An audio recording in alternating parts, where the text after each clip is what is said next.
com mais um episódio do programa Pense Digital e hoje com o Thiago Bordini, que é Head de Cyber Intelligence da Axure.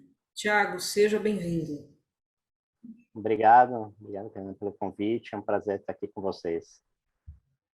Hoje a gente vai falar de ciência forense, mais um convidado de ciência forense nas investigações digitais. Queria agradecer a Axure por liberar você e agradecer a presença também. Como que a gente lida, né, na questão de ciências forenses aí, e investigações digitais com os grandes vazamentos de dados, né? Porque hoje as empresas Problema grave hoje. têm tido inúmeros casos e as empresas têm que responder não só para os seus clientes, mas para os órgãos regulatórios, né, que tem a NPD, a própria LGPD, GDPR e outras regulamentações que existem, né? Então, o trabalho do perito, principalmente, ele é bem problemático nesse caso, porque quando você pega um grande vazamento, como nós tivemos no início do ano, né, com os 223 milhões de CPFs que vieram a público, se você vê o que o atacante disponibilizou gratuitamente ali para qualquer pessoa baixar, era um conjunto de dados que tinha o número do CPF, o nome da pessoa, o sexo e sua data de nascimento. Só. E ele disse que essa informação era da empresa X, né? Que acho que não é conveniente citar aqui. Mas como que a empresa X prova que isso é dela ou não é dela? Porque qualquer cadastro que essa pessoa for fazer, por exemplo, meu cadastro no site A, no site B, no site C, o meu nome vai ser o mesmo, a minha data de nascimento vai ser a mesma, o meu CPF vai ser o mesmo, o meu sexo vai ser o mesmo. Como que eu provo que isso foi da empresa A, B ou C? Então, eu acho que esses são alguns dos desafios que o perito hoje tem no seu dia a dia ali para trabalhar. E as empresas também, né? Porque ela vai ter que responder que aquela informação partiu dela ou não partiu dela, né? Então, é um grande prejuízo que pode ter do ponto de vista de imagem, de reputação, e para o perito, então, nem se fala para investigar tudo isso, Nossa, né? sim. Como que você vai provar que esses dados saíram de uma infraestrutura gigantesca, distribuída globalmente, né? Teve um caso de um amigo que ele queria fazer a duplicação física de um servidor na Amazon. Eu falei, cara, boa sorte para você, né? Boa sorte primeiro para a Amazon te deixar entrar num data center. Depois que ela deixar você entrar, boa sorte para achar esse disco lá, porque esse disco vai estar espalhado por diversos data centers. Então, assim, não, esse conceito já vai por água abaixo. A gente tem que rever muita coisa no processo investigativo, né? E acho que isso liga até com a questão de como que a gente traz as informações que foram obtidas na internet, né, para dentro de uma investigação. A gente tem ouvido muito falar do uso de Open Source Intelligence, né, de OSINT, em processos investigativos. Então, como que eu pego essa informação para validar e dar uma cadeia de custódia correta para ela em um inquérito, em um processo administrativo? Como que eu dou validade para ela? Será que uma informação que foi colocada, um link que foi disponibilizado publicamente, eu posso usar essa informação para validar o CPF de um indivíduo, né?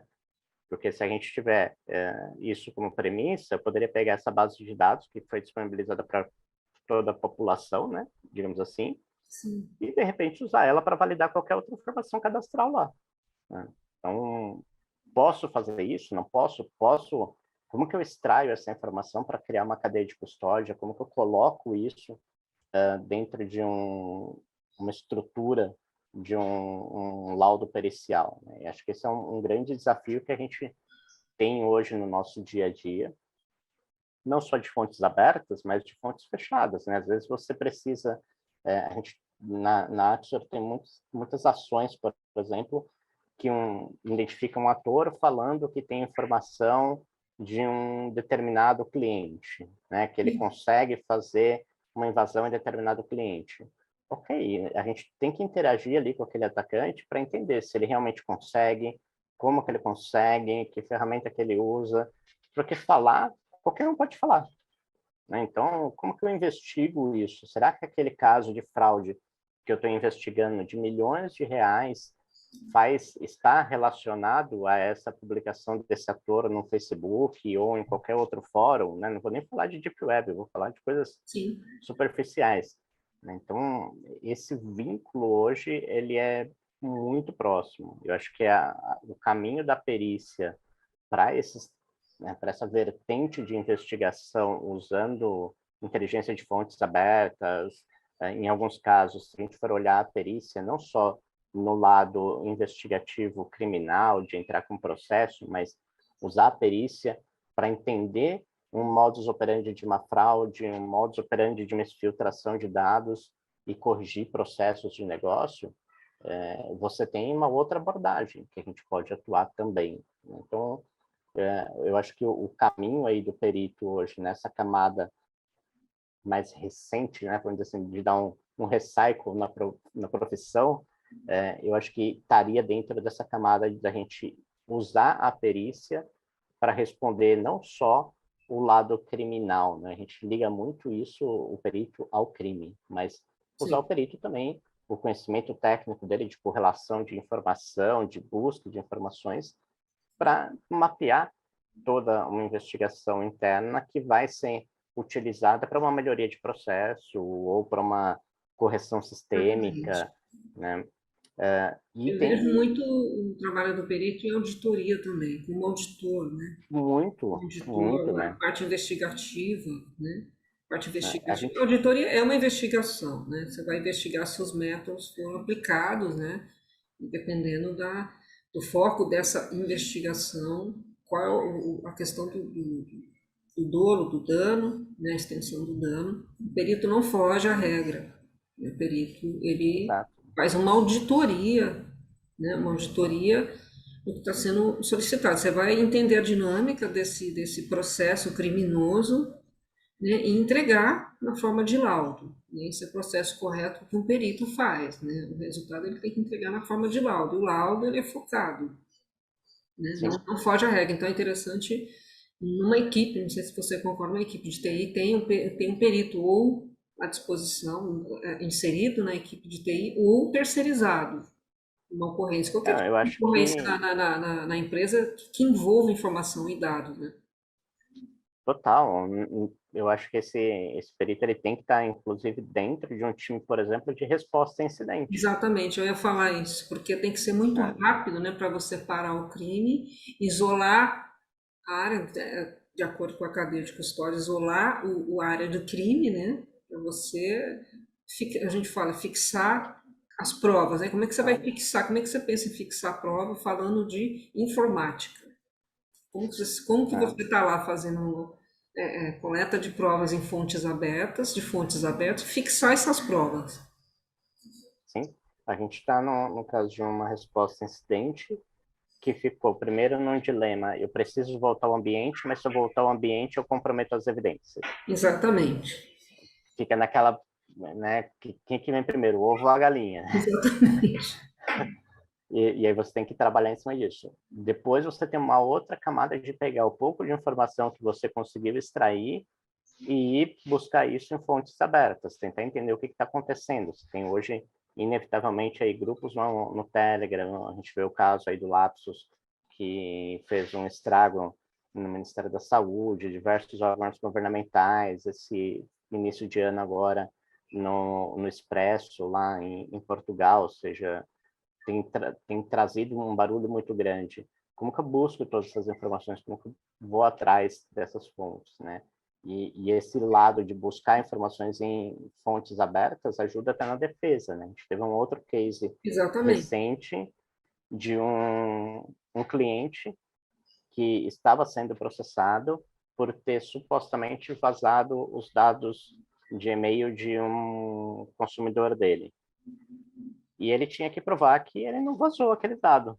E, pô, mas como eu provo que eu não vazei esse dado, né? E uma das estratégias de defesa que nós usamos para ele foi ver que o e-mail da pessoa que estava processando já havia sido vazado minimamente, nós conseguimos enumerar mais de 20 vezes, em mais de 20 vazamentos passados. Ou Assim, seja, o erro é humano, né? É um erro de uso. É e um como eu uso, é uma provo, outra né? responsabilidade, né? Não é dele. Exato, e como que eu provo que o vazamento saiu dele, ou não saiu dele, ou foi utilizado para fazer uma fraude usando um vazamento que alguém teve acesso, por exemplo, do LinkedIn, do Canvas, da Adobe, que foram grandes vazamentos que tiveram, e não do cliente. Eu acho que essa disputa aí, e usar os dados de fonte aberta para apoiar o perito na tomada de decisão, na escrita de um parecer técnico, num laudo, vai ser essencial, né? O grande problema é a gente conseguir colocar isso, uma informação que eu não diria a veracidade dela, mas a gente não pode dar a fonte como 100% certa, né, Sim. também. Então, eu vou colocar algo que não é 100% certo no meu relatório e para uma tomada de decisão de um legislador, que É também tem que ter a complicado. consciência de que ele vai ter que tomar essa decisão dessa forma e que não tem outro caminho. Esse é o mundo que a gente vive e vai viver por um bom tempo. Então, Não, você conclui também, já conversei inclusive com outro especialista, o Romulo Carvalho, não existe segurança da informação 100%. Então, se não não, existe, você não tem um laudo 100% assertivo, né? É claro, a maioria sim, mas em algumas situações de vazamento de dados não dá. Você tem que se cercar de algumas evidências, né? Algumas materialidades exato. digitais para comprovar que o que você está falando tende à assertividade, é isso? Exato. Eu acho que hoje, quando a gente olha um laudo pericial, né, vamos comparar assim, o perito de alguns anos atrás, fazer o laudo daquele disco rígido, era aquilo, acabou, né? Quando você tem um laudo pericial que é baseado em inteligência de fontes abertas, eu brinco que o que a gente tem na mão é um grande quebra-cabeça, que eu não tenho todas as peças no mesmo momento, e eu não sei qual é o desenho que ele vai me entregar. E essas peças, elas vão chegando para mim aos poucos. Então, hoje surge uma informação, amanhã surge outra. Às vezes você pega uma informação de alguns anos atrás que apareceu e alimenta esse quebra-cabeça, e você vai montando isso ao longo do tempo, né? Eu tenho casos que eu demorei mais de 2 anos assim para juntar todas as pecinhas e falar, putz, agora tudo Agora, faz sentido. Agora eu consegui ligar todas as pontas.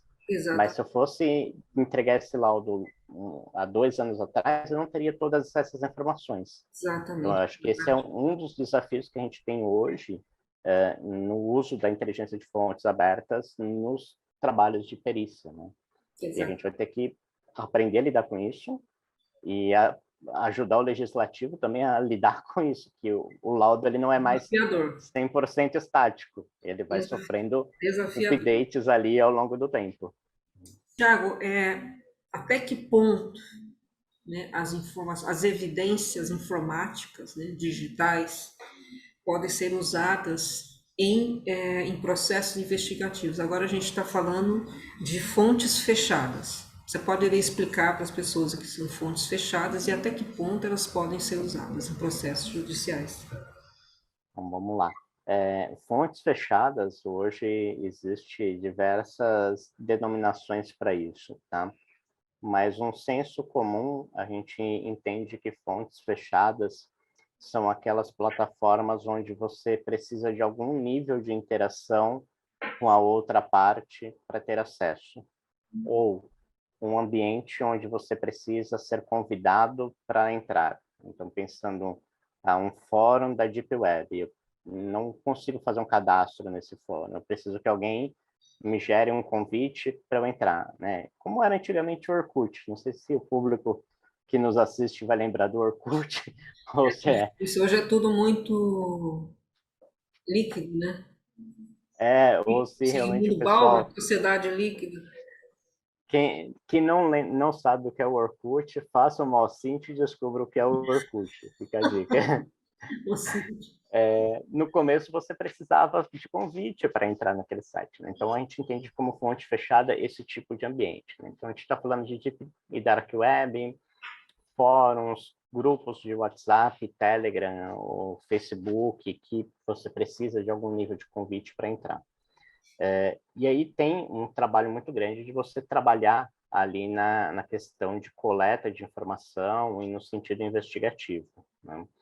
O grande X da questão, que é uma área muito cinzenta em cima disso, é, por exemplo, o trabalho que a gente tem para entender o que a gente denomina como TTP, né, que é a parte de táticas, técnicas e procedimentos de um atacante ou o modus operandi dele. Então, vamos supor que a gente identifica um ator, nós estamos trabalhando para um banco, por exemplo, e a gente identifica alguém num grupo de WhatsApp falando que tem um aplicativo que consegue burlar o processo de reconhecimento de selfie utilizado na abertura de conta corrente de um banco. E ele está vendendo esse esquema, ele vende, sei lá, por R$ 200. Como que o barato, né? barato? Sacanagem. Como que esse preço não é fictício, é real mesmo? Eu ia Então, falar isso, o pior é que é real. o pior é que é real. Como que eu, trabalhando para um cliente, posso, primeiro, tem dois vieses ali, né? Um é produzir um conjunto de evidências e de elementos para direcionar uma investigação interna, para isso melhorar processos, corrigir uma falha sistêmica, melhorar o processo de onboarding, por exemplo, dentro da plataforma, Uhum. ou saber como que ele está fazendo esse bypass, né? E o segundo é caso o cliente queira ir para uma esfera criminal, esse laudo ele tem um conjunto de evidências que eu vou ter que ter uma preocupação muito maior, por exemplo, com cadeia de custódia, com como essas informações são coletadas, para que elas não percam a validade jurídica, né? Então, essa é uma das grandes demandas que tem hoje no mercado, que é exatamente o trabalho dessa investigação, né? E está diretamente ligado hoje com as equipes de Cyber Threat Intelligence. Então, hoje a gente vai interagir com esse atacante e aí ele fala assim, putz, olha, estou vendendo e você pode fazer um Pix para mim de R$ 200 nessa conta aqui. Na maior parte dos casos é uma conta de um laranja que vai receber essa grana, desses 200, normalmente fica uma parte para o laranja, outra parte fica para o cara, né? Mas o primeiro ponto dúbio, né? O ponto cinzento aqui, eu poderia comprar essa aplicação e utilizar ela no meu processo de entendimento da ameaça, né? O outro, eu paguei, né? Eu posso usar esses dados bancários que eu coletei, né, uma chave Pix, essa chave Pix está atrelada a um CPF, está atrelada a uma agência, conta em um banco, dentro do lado investigativo criminal, né? Porque é uma conta que está sendo utilizada de forma ilícita para lavagem de dinheiro também, né?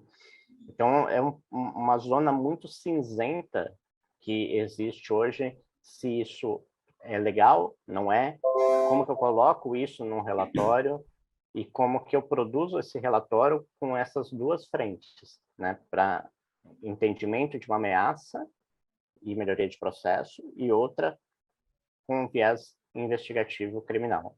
Então, a nossa orientação hoje sempre para o cliente é: você vai querer ir para o lado criminal da coisa? Porque se você quiser ir, saiba que o fato de você pagar uma quantia, depositar numa conta laranja, vai ser muito difícil a gente dar embasamento jurídico disso para você colocar no relatório. Eu já tive clientes que falaram, tudo bem, pode seguir, e o advogado conseguiu dar um embasamento jurídico, e aí foge da nossa alçada como perito, né? O advogado tem muito mais propriedade nisso, né? Para encaixar esse discurso e considerar aquela informação de pagamento realizado, de contas mapeadas, de forma jurídica e deu resultado. tá? Ou seja, o laranja foi preso, o laranja entregou o cara que tinha pago para ele, que também acabou sendo preso. Então, culminou até na prisão desses indivíduos. Sim. E o lado de entendimento da ameaça. Não estou interessado em ir para o lado criminal. Cara, então vamos comprar. É óbvio que você não vai fazer um Pix da sua própria conta corrente, né? Então, tem todos os cuidados para você não se expor também nesse item. E fazer a aquisição do item para entendimento. E aí cabe ao perito.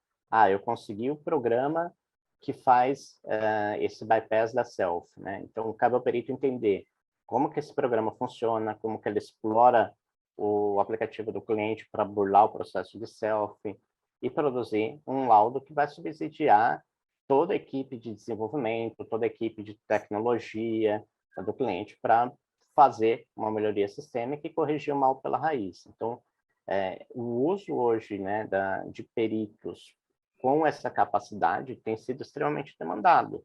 É um ponto que eu diria que é um mar aí para ser desbravado ainda, que tem pouca gente que está nessa linha, né?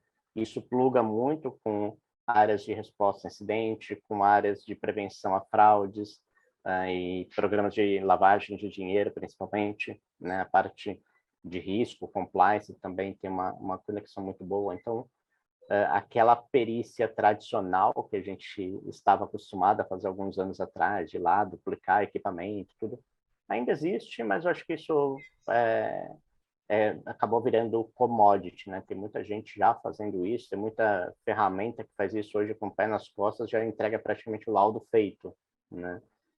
E esse trabalho de entendimento, de usar realmente o capacity do perito para entender a ameaça e colocar isso num laudo, eu acho que tem sido um dos grandes pontos que a gente pode usar aí na esfera de busca de informações, tanto em fontes fechadas, né, isso também encaixa em fontes abertas, mas para ajudar as empresas na defesa aí, cibernética.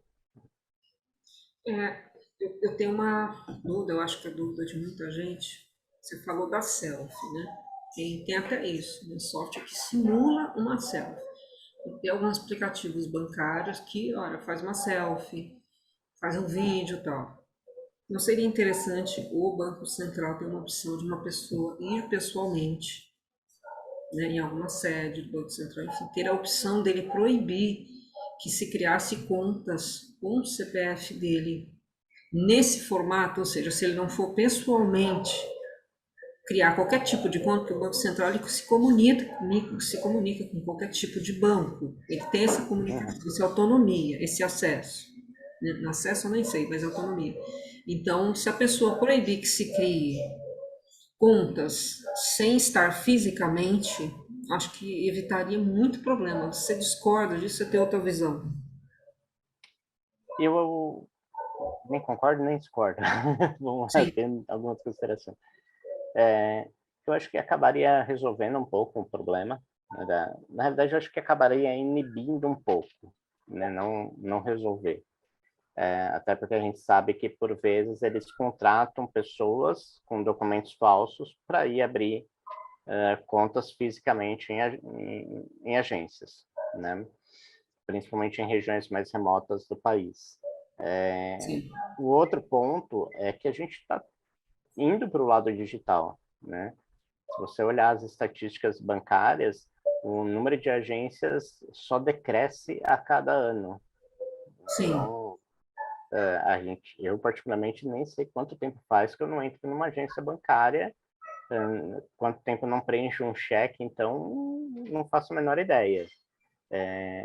Eu acho que isso forçaria a gente a dar um passo atrás. Eu acho que a gente tem hoje capacidade tecnológica para resolver e minimizar, resolver não diria, mas minimizar fortemente esses ataques, né? E isso a gente só diminui, né, com um trabalho de investigação, com um trabalho de inteligência, e isso é parte, por exemplo, do nosso trabalho dentro da Axor, entender essas ameaças, como que estão sendo exploradas e atuar na causa raiz, né? Então, o cliente às vezes fala assim, mas tem página falsa minha subindo, tem perfil fake. vai continuar tendo e vai continuar subindo. O dia que eu descobrir como resolver isso, não ter mais, eu vou ficar bilionário, pode ter certeza disso. O que eu tenho que fazer é permitir que a informação que o atacante teve acesso tenha a menor vida útil possível. Então, assim, ele conseguiu a credencial de um cliente meu, de um correntista, a vida útil dessa informação ela tem que ser extremamente curta, né? Ele conseguiu uma página phishing e caíram vítimas, eu preciso identificar essas vítimas no menor espaço de tempo para fazer a contenção disso e remover esse conteúdo ilícito também do ar. Então, eu acho que é nessa linha que a gente tem que atuar. Entendi. Eu falei no sentido assim, pelo menos para inibir a criação da conta, né? A criação, a manipulação a gente sabe que depois que criou é um pouco difícil, mas pelo menos a manipulação, a criação, né? Porque às vezes tem conta no seu nome, até com um objetivilista você nem sabe, né? Sim, Tá? mas isso hoje dá para acompanhar pelo registrato, né? Isso, registrato é uma Eu, por exemplo, toda semana entro lá no registrato e vejo se não tem coisa nenhuma tem que conta, fazer nenhuma chave isso, Pix né? Tem que fazer atrelada. isso toda semana, porque do jeito que tá as coisas, né? É rotina, né? Infelizmente é rotina.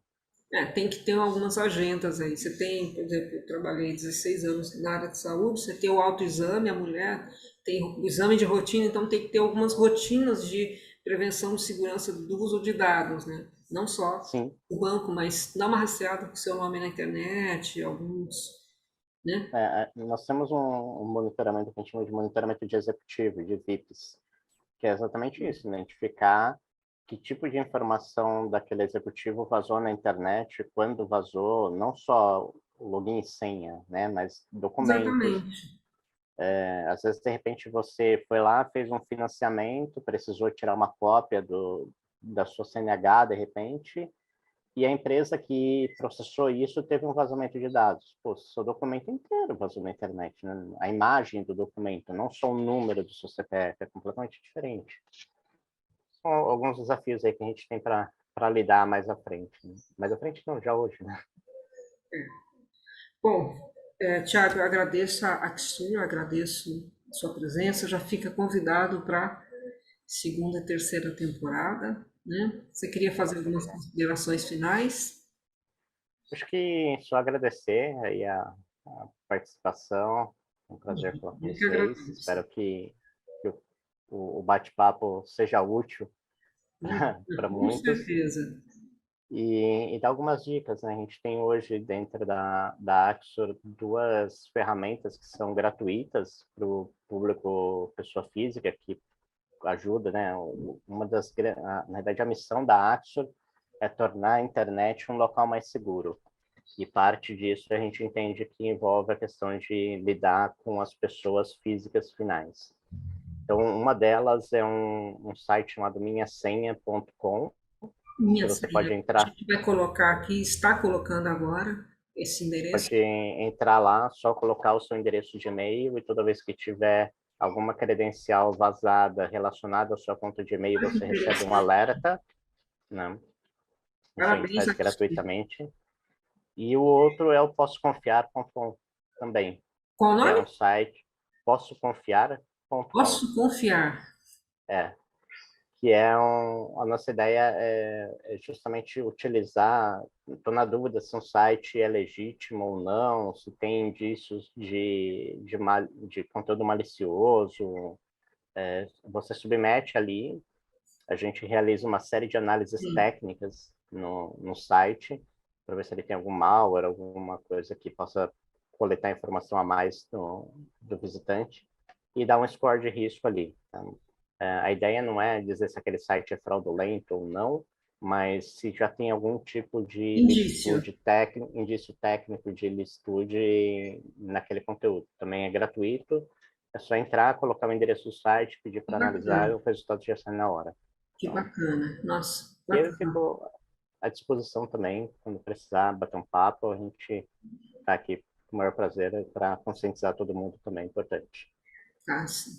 Tiago, agradeço, tá? Desejo um bom ano, né? Congratulo a Axur pela duas iniciativas aí, né? Espero que a área governamental esteja assistindo esse vídeo, né, com essa bela iniciativa. Congratulo a você como profissional. Nos conhecemos num curso de crimes digitais, com Alessandro Barreto e o Emerson Edit. E agradeço a todos. É isso aí. Uma credencial vazada relacionada à sua conta de e-mail, você recebe um alerta, né? Isso a gente Parabéns faz a gratuitamente. E o outro é o possoconfiar.com também, Qual o que é nome? um site possoconfiar.com. Posso confiar.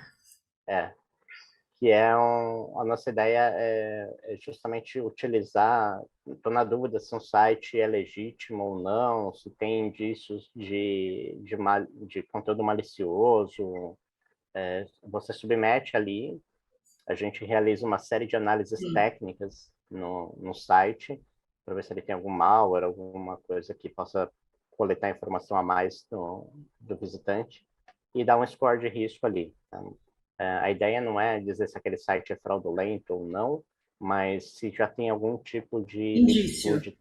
indício técnico de ilicitude naquele conteúdo. Também é gratuito, é só entrar, colocar o endereço do site, pedir Que para analisar e bacana, o resultado já sai na hora. que Então, bacana. Nossa, eu bacana. fico à disposição também, quando precisar bater um papo, a gente está aqui com o maior prazer para conscientizar todo mundo também, é importante. Tá, sim. Tiago, agradeço, tá? Desejo um bom ano, né? Congratulo a Axur pelas duas iniciativas aí, né? Espero que a área governamental esteja assistindo esse vídeo, né? Com essa bela iniciativa. Congratulo a você como profissional. Nos conhecemos num curso de crimes digitais, com Alessandro Barreto e o Emerson Edit. E agradeço a todos. E é isso aí.